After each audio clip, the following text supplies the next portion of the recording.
Yr Efengyl yn ôl Luc, pennod 23 ac adnod 46. Llefodd Iesu a llef uchel o dad i'th ddwylo di yr wyf yn cyflwyno fy ysbryd, a chan ddweud hyn bu farw.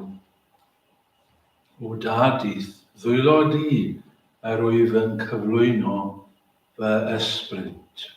Dyma'r seithfed, ac felly yr olaf o ymadroddion yr arglwydd Iesu Grist tra roedd ar y groes.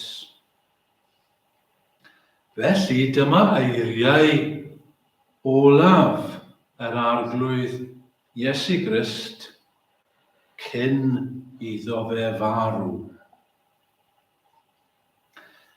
Mae eiriau cyntaf sydd yn cael eu cofnodi yn y Beibl hefyd yn cael eu cofnodi gan Luc. Mae rhaid i ni fynd nôl i'r ail bennod o'r Efengyl i ffeindio geiriau hynny.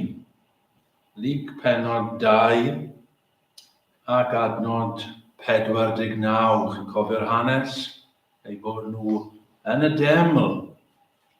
Mair a Joseph yn chwilio am y bachgen 12 mlwydd oed, ac fe a ddywedodd wrthynt, a am y ceisiech fi, oni wyddech fod yn rhaid i mi fod ynghylch y pethau a berthyn i'm tad.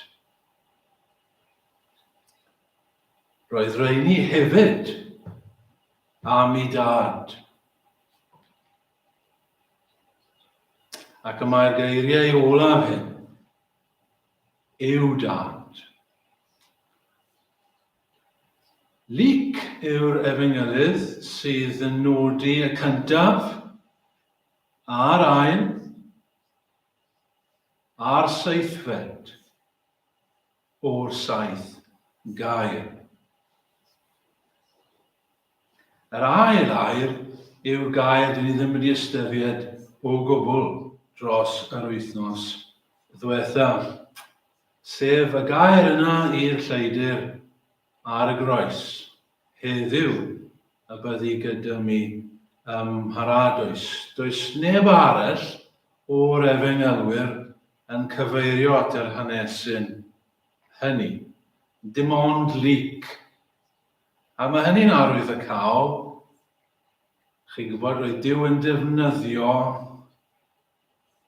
y dynion hyn, y 4 efengylydd, yn ôl i bwrpasau ac yn ôl i cymeriad nhw eu hunain. Ac mae'n arwyddocaol. Mae Luc sydd yn cofnodi'r hanesyn am y lleidyr cableddus ar y groes, a'r geiriau yr arglwydd Iesu tuag ato fe. Oherwydd, Luc o'r 4 yw'r un sydd efallai'n canolbwyntio fwy ar iachawdwriaeth Iesu Grist, a'r faint, a'r dyfnder a lled yr iachawdwriaeth sydd yn Iesu Grist. Luc sydd yn cofnodi yn unig y mab o Fradlon, y ddameg hyfryd yna. Luc yn unig sydd yn cofnodi y ddameg am y casglwr trethi. A aeth adre wedi gyfiawnhau. Luc yn unig sydd yn cofnodi am Zacchaeus, y casglwr trethi, a ddaeth i brofi a chawdwriaeth Duw. A Luc felly sydd yn canolbwyntio ar un o'r lladron yma ar y groes, un o'r lladron cableddus yma, yn troi at Iesu Grist, ond yn cael ei chawdwriaeth cyn iddo fe farw. Mae'r cyntaf a'r seithfed o'r ymadroddion, fel i chi gwybod, yn weddi.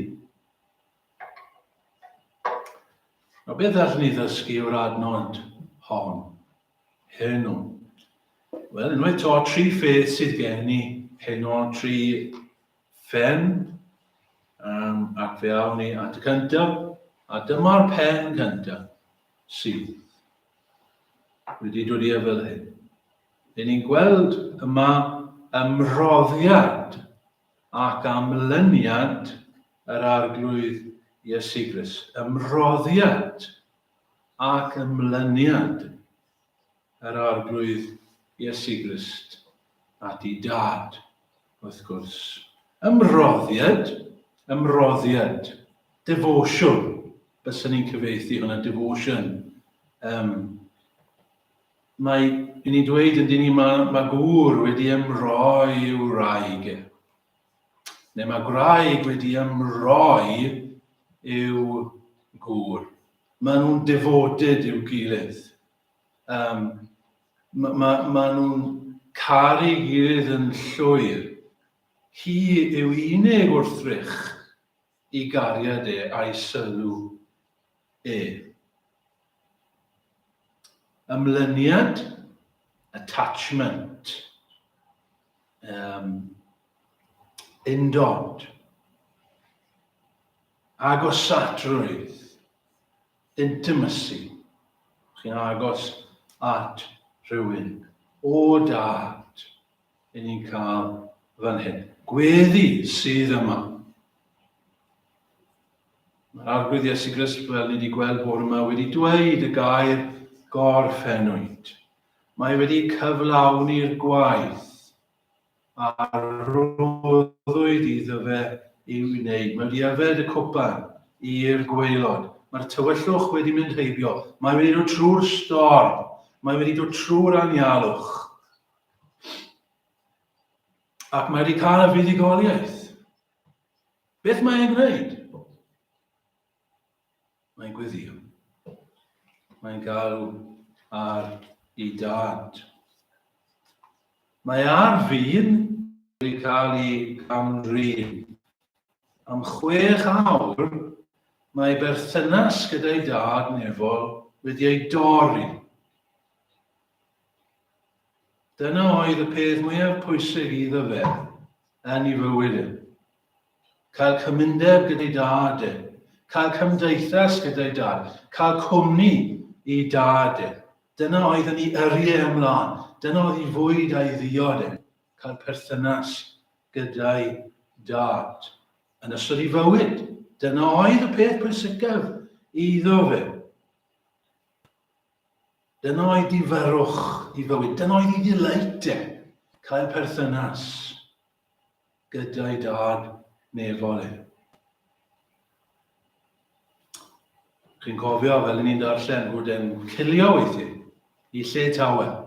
Oedd e'n ddyn mor brysur, ond bydde fe'n cilio weithiau. Yn encilio. Weithiau i ben mynydd. Weithiau trwy'r nos. Mwyn bod gyda'i dad. A ni'n canu yn dyn ni encilio ef i'r mynydd i alw ar ei dad. Yng nghanol dwm distawrwydd, ymhell o sŵn y dref, fe hoffai ddal cymundeb. Ei dad oedd yn ef. Ond ar y groes, fe ddaeth taw ar hynny, fe beidiodd y berthynas. Fe ddaeth tawelwch oerni a phellter rhyngddyn nhw ar y groes. Ond nawr, fel wedi dweud, mae'r cymylau yn dechrau mynd. Yn bod fel ni'n cael diwrnod, mae wedi bod bwrw glaw wedyn mae'r cymylau yn dechrau mynd a mae'r golau yn dod yn ôl. A mae'n dechrau mwynhau unwaith eto cymundeb gyda'i dad nefol. Mae'n dechrau cysylltu unwaith eto. Mae'r berthynas yn cael ei adfer gyda ei dad. Mae gwen ei dad fel petai yn dechrau dod nôl ac yn llewyrchu i mewn i'w enaid.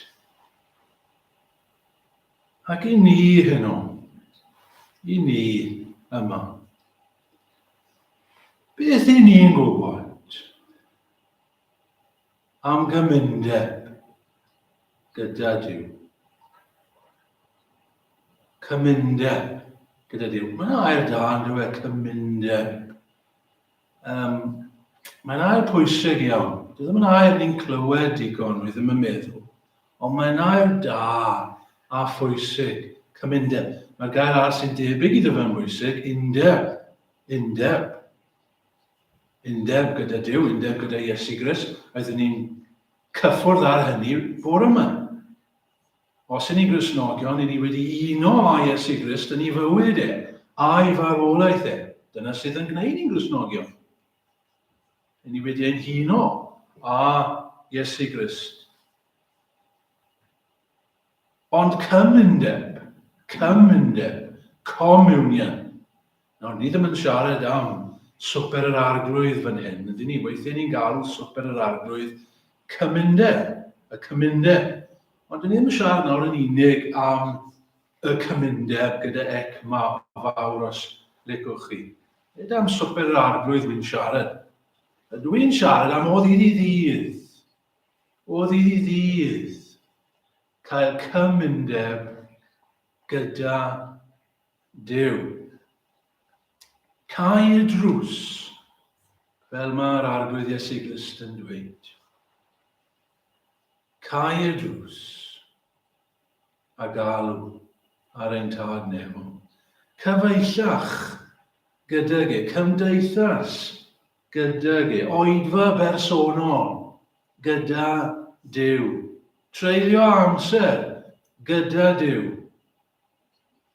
Dod mewn i'w gwmni Dweud wrtho fe, o dad, o dad. Fi'n cofio beth mae yr arglwydd Iesu yn dweud. A fiech chi'n ôl i Mathew 6. Dysgu ni am weddi mae A phan weddiech, na fydd fel yr agrythwyr, canis ag arant weddion sefyll yn y synagogau ac yn nghlongau'r eholydd fel yr amddangosant i ddynion yn wir medda fi chwi, a maent yn derbyn ei gwobr. Ond tydi, pan weddiech, dw sydd ystafell ac wedi caid y ddrws. Weddia ar dy dad, yr hwn sydd yn y dirgel. Ath dad yr hwn a wyl yn y dirgel a dal i ti yn yr amlwg. A phan weddiwch, na fyddwch siaradus fel y cenhedloedd, canis ymaint hwynt hefyd y gant ei gwrando, a mae am leiriau. Na fyddwch gan hynny debyg iddynt hwy. I ni'n gallu manteisio hefyd, yn dyn. I ni'n gallu manteisio ar y fraint sydd wedi rhoi i ni. Am hynny frodyr, gan fod i ni ryddid i fyned i mewn i'r cysegrw trwy waed Iesu, ar hyn ffordd newydd a bywio, yr hon ag y segrwdd e fe i ni, trwy'r llen, sef ei gnawd ef, a bod i ni offeiriad mawr ar dydd yw, nes awn, a chalon gywir, mewn llawn hyder ffydd wedi glanhau ein calonau oddi wrth gydwybod ddrwg, a golchi ein corff a dŵr glân. Ydyn ni yn hoffi dal cymundeb a'n tad, yr hwn sydd yn y nefoedd. Ble mae'n hymroddiad ni heno? Ble mae ein ymlyniad ni heno? Am beth yn ni'n ymddiferu? Ydyn ni'n ymddiferu yn ei berson? Fe wedodd Robert Murray McShane, beth yw dyn ar ei luniau? A mae'n dweud dyn, wrth gwrs, ni'n gallu dweud gwraig hefyd. Beth yw dyn ar ei luniau o flaen Duw? Dyna y Duw, a dim mwy. What a man is on his knees before God. That is what he is. Nothing more. Na chi ddyfyniad, meddyliwch chi am hynny. Beth un i o flan Duw? Cymdeithas ag e. Yn ail,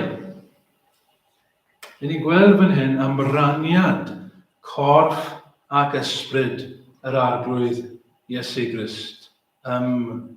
Roddiad ac ymlyniad yr arglwydd, ond ymraniad corff ac ysbryd yr arglwydd Iesu Grist. Ymraniad, separation.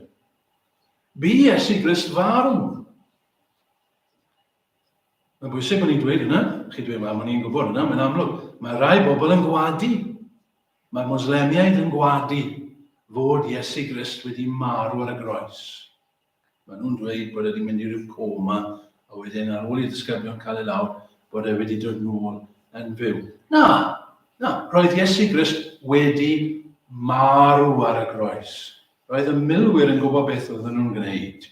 Roedden nhw'n experts. Roedden nhw'n gwybod pan oedd rhywun wedi marw.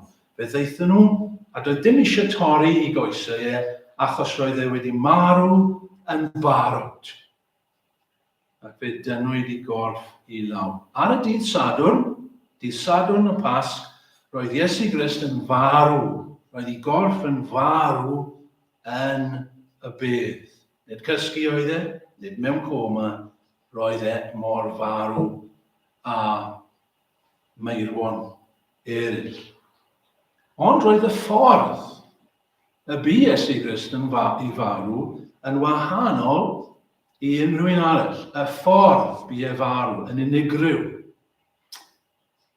Roedd awdurdod ganddo fe ac roedd reolaeth ganddo fe yn y sefyllfa. Roedd e yno. Mae e'n dweud fan hyn, i'th ddwylo di yr wyf yn cyflwyno fy ysbryd. Roedd reolaeth ganddo fe. Yn Ioan 10, ac adnod 17, ein ni'n darllen hyn. Geiriau yr arglwydd ei hun. Am hyn y mae'r tad yn fy ngharu i, am fy mod i yn dodi fy einioes fel y cymerwyf hi drachefn. Nid oes neb yn ei dwyn oddi arna fi, ond mae fi sydd yn ei dodi hi lawr ohono fy hun. Y mae gen i feddiant yw dodi hi lawr, ac y mae gen i feddiant neu awdurdod yw chymryd hi drachefn. Y gorchymyn hwn a dderbyniais i gan fy nhad. Doedd dim hawl gan farwolaeth i gymryd Iesu Grist. Does dim reolaeth gyda neb arall ar ei marwolaeth nhw. Di ni ddim yn gallu dweud, reit, fi moyn marw nawr. Dydy'r hawl na ddim gyda ni. Ond ar y groes, mae yna ddirgelwch yma, dyn ni ddim yn deall yn llaw, ond ar y groes, roedd Iesu Grist yn gorchymyn. Fe oedd yn reoli. Fe roddodd i fywyd. Roedd e'n wirfoddol, voluntary, ar y groes. Fe ildiodd yr ysbryd. Ond sylwch, ffrindiau, roedd rhaid iddo farw, ac fe fu e farw. Hynny yw, y pwynt fe mae'n gwneud fan hyn, o'n i'n pwysleisio bore yma, y farwolaeth, y peth weithiau am farwolaeth yw y canlyniadau, yr ail farwolaeth, y dioddefaint. Fe aeth Iesu Grist trwy hynny i gyd. Y dioddefaint, yr ail farwolaeth, ar y groes. Ond roedd dal rhaid iddo fe farw yn llythrennol hefyd. Roedd rhaid iddo fe brofi marwolaeth trosto ni. Roedd e'n rhan o'r cyflawni buon ni'n ystyried y bore yma. Jyst y dioddefaint, bod e'n dioddefaint anfeidrol.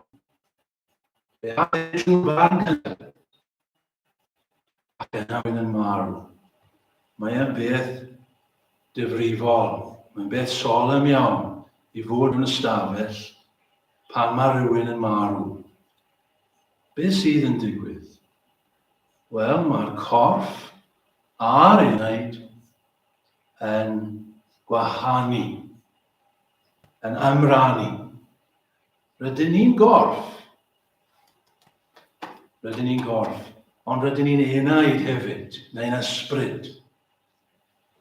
Oedd yn meddwl bod rhaid i ni ddadlau am oes gwahaniaeth rhwng enaid a ysbryd. Mae rai pobl yn dweud bod yna 3 ran, corff, enaid, ysbryd.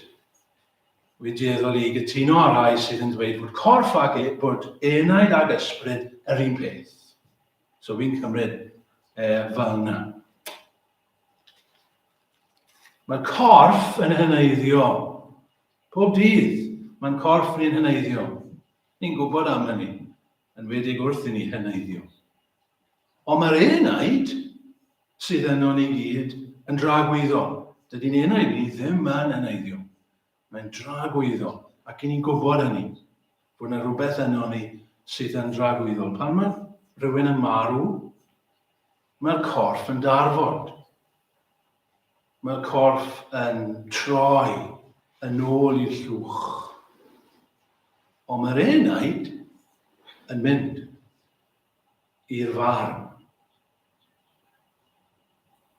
Wedi dyfynnu'n barn cael ysgwysodwyd i ddynion i farw unwaith, ac wedi hynny fod barn. Unwaith i chi'n gadael y byd yma, yr eiliad nesaf i chi yn y farn. Ond dych chi ddim os ych chi'n Gristion. Os ych chi'n Gristion, rydych chi'n mynd yn syth i baradwys. Heddiw y byddu gyda mi y maradwys. Barn neu paradwys? Chi'n cofio beth mae Iesu Grist yn dweud yn y geiriau yna ddyfynnes i wrth ystwetha am Lazarus a'r dyn cyfoethog. Beth ddigwyddodd i'r dyn cyfoethog, i fe a gladdwyd a gaeth Iffer. Ond beth ddigwyddodd i Lazarus? Mae'n hyfryd. Fe a ddygwyd gan yr angylion i fynwes Abraham. Mae'r angylion yn dod. Pan mae Cristion yn marw, mae angylion yn dod ac yn mynd â yr ysbryd i baradwys neu i fynwes Abraham, yr un peth, i'r nefoedd. Beth sydd yn digwydd yn yr atgyfodiad? Wel, beth ddigwyddodd i'r arglwydd ar ei ddydd y Pasg, ar Sul y Pasg, ar ei atgyfodiad Mae'r ysbryd a'r corff yn dod yn ôl at ei gilydd, yn ail ymuno, ond nid yr un corff. Mae'n gorff gwahanol, mae'n gorff ysbrydol, mae'n gorff tragwyddol. Mae'n gorff dibechod.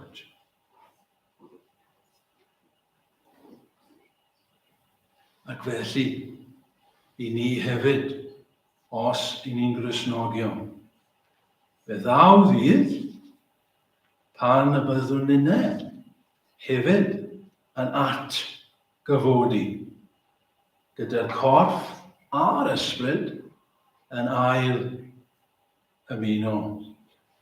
Oherwydd rhaid i'r llygradwy hwn, medd Paul, wisgo anllygredigaeth, ac i'r marwol hwn, corff mae'n siarad amdano fe, wisgo anfarwoldeb. A phan ddarffo i'r llygradwy hwn, wisgo anllygredigaeth, ac i'r marwol hwn wisgo anfarwoldeb. Yna bydd yr ymadrodd a sgrifennwyd angau a lyncwyd mewn buddigoliaeth. O angau, pa le mae dy gwlyn, o uffern, pa le mae dy buddigoliaeth, colyn angau yw pechod, a grym pechod yw'r gyfraith. Ond i Dduw y byddor diolch, ar hwn sydd yn roddi i ni fuddigoliaeth trwy ein harglwydd Iesu Grist. Felly, ymraniad corff ac ysbryd. Yn drydydd ac yn olaf, ni wedi edrych ar ymroddiad ac amlyniad yr arglwydd. Ni wedi edrych ar yr ymraniad sydd rhwng corff ag ysbryd. Drydydd ac yn olaf, ymddiriedais yr arglwydd Iesu Grist. Ymddiriedais yr arglwydd Iesu Grist. Dyna sydd yn glir yn yr adnod fi'n credu. O Dad, i ddwylo di yr wyf yn cyflwyno fy ysbryd. Cyflwyno. Mae'r gair yn golygu cyflwyno, roi yng ngofal rhywun. To commit to someone's keep. Rhywun i ofalu am rhywbeth. Chi'n meddwl am rhywbeth gwerthfawr. Ac i chi goffa mynd i ffwrdd ac chi'n dweud, allai ymddiried yn y ti, cadw hwn yn saff i fi. Wyt ti gallu cadw hwn yn saff i fi? Mae wir yn bwysig. Ac i chi'n ymddiried yn y person yna. I gymryd y peth yma ac i ofalu amdano fe. Dyna'r syniad fan hyn. Cyflwyno fy ysbryd i ti. Mae'n ymddiried ffydd sydd yma. Mae'r arglwydd Iesu Grist yn dyfynnu o Psalm 31 ac adnod 5. Fydd yn mynd i ddarllen e. So chi ddarllen e. Psalm 31. A dyna sydd gyda ni yn Psalm 31. Mae Dafydd fyna yn poeni oherwydd amgylchiadau. Ond mae'n ymddiried yn yw, fel lot o salmau yn dyfyn. Ymddiried i sefyllfa i Dduw. Mae'r arglwydd Iesu Grist fan hyn yn ymddiried i ysbryd. I enaid e.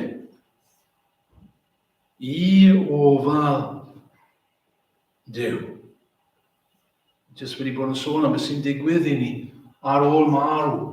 Ond mae yna ddergelwch yn ysyn, mae yna fel ofn os licwch chi, i ni ddim wedi bod nawr blaen. Ac i ni goffod ymddiried. Ymddiried yn enaid. A dyna mae Iesu Grist yn gorfod gwneud fan hyn. Ymddiried i enaid e. Bod i enaid yn saff ymreichiau Duw i Dad. Bod yr anghelion yn mynd i ddod, os licwch chi. A chymryd i enaid. Jyst roi nodyn fan hyn. Wrth fynd heibio fel petai. I fod e'n gorfod ymddiried am ei gorff hefyd. Yn doedd e? Ble oedd ei gorff e? Ar groes. Beth byddai'n digwydd? Bydde fe'n cael ei gymryd lawr. Beth byddai'n digwydd i'r gorff? Wel, siwr o fod bydde fe'n cael ei daflu gyda gweddill y cyrff yna yn pydru rhywle. A un o'r pethau fi'n hoffi am stori y Pasg yw Joseph o Arimathea. Y dyn hyfryd yma. Pwy wedi clywed amdano fe? Joseph o Arimathea. Pwy yn y bydd yn barod am y trydydd dydd. Mae'n ymddiried am ei gorff. Ond fan hyn, mae'n ymddiried am ei enaid hefyd. Ymddiried i ysbryd. A neu ffrindiau, yna wers i ni fan hyn, yn does e. Gwers mae'n rhaid i ni ddysgu. Gwers mae'n rhaid i ni wedi dysgu. Ond i ni gorfod parhau i ddysgu yr un wers. O hyd ac o hyd. Falle dyma'r wers pwysica. Mae'n rhaid i ni gyd i ddysgu.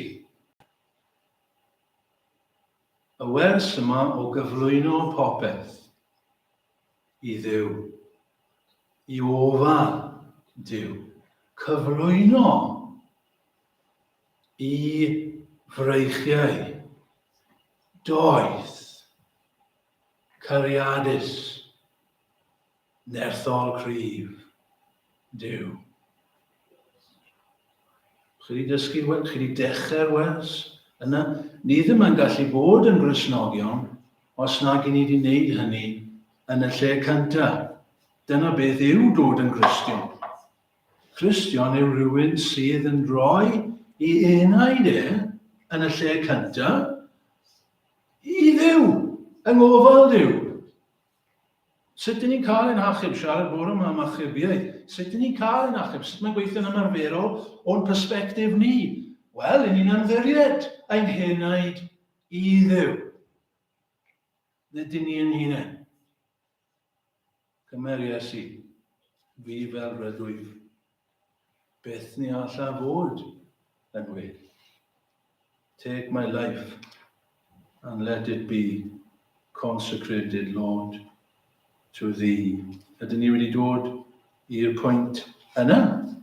Neu oes eisiau dysgu wers yna arna ni hefyd? Chi'n cofio geiriau Paul, am bach os, yr ydwyf hefyd yn dioddef y pethau hyn, ond nid oes arnaf gywilydd, can ysmiawn i bwy y credais, ac y mae yn ddiamau gennyf ei fod ef yn abl i gadw'r hyn a roddais ato erbyn y dydd hwnnw.